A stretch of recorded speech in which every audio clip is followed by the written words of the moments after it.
আজকে আমরা সম্পদ নিয়ে কত মারামারি করি, কত হানাহানি করি।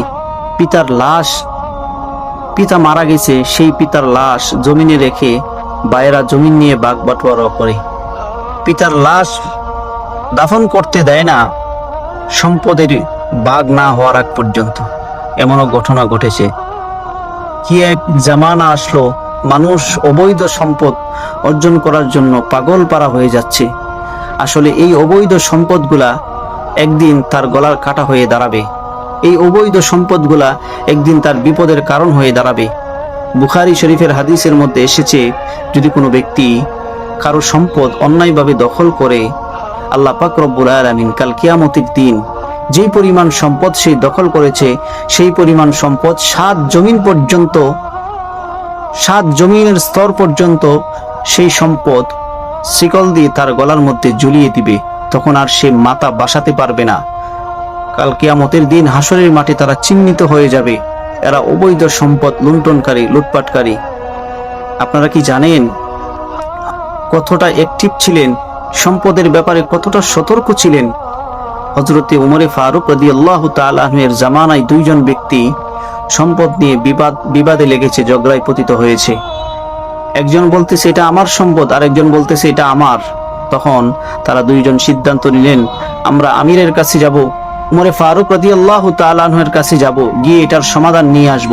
তিনি যেই পক্ষে রায় দিবেন আমরা সেই পক্ষটাই মেনে নিব। 2 জন হযরত উমর রাদিয়াল্লাহু তাআলা আনহুর বাড়িতে গেলেন।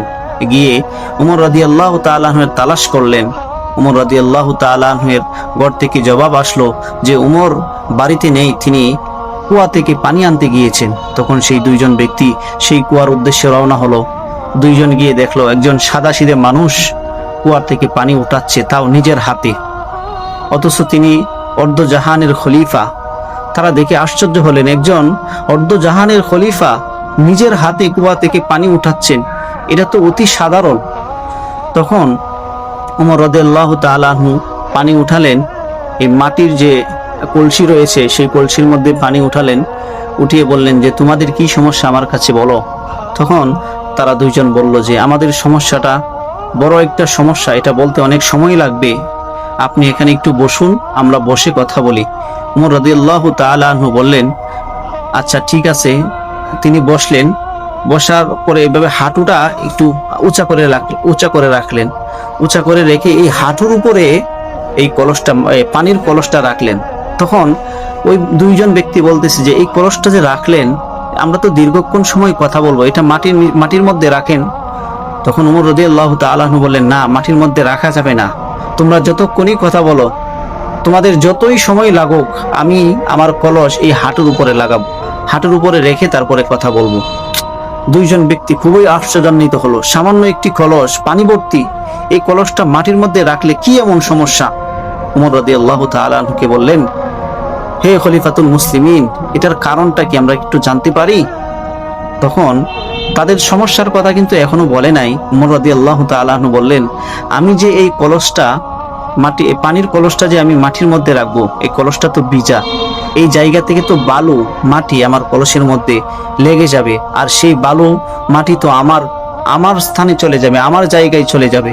যদি ওই মালিক কাল কিয়ামতের দিন যদি আমার কাছে হিসাব চায়, তাহলে এই মাটির হিসাব, এই দোলাকণার হিসাব আমি কিভাবে দেব?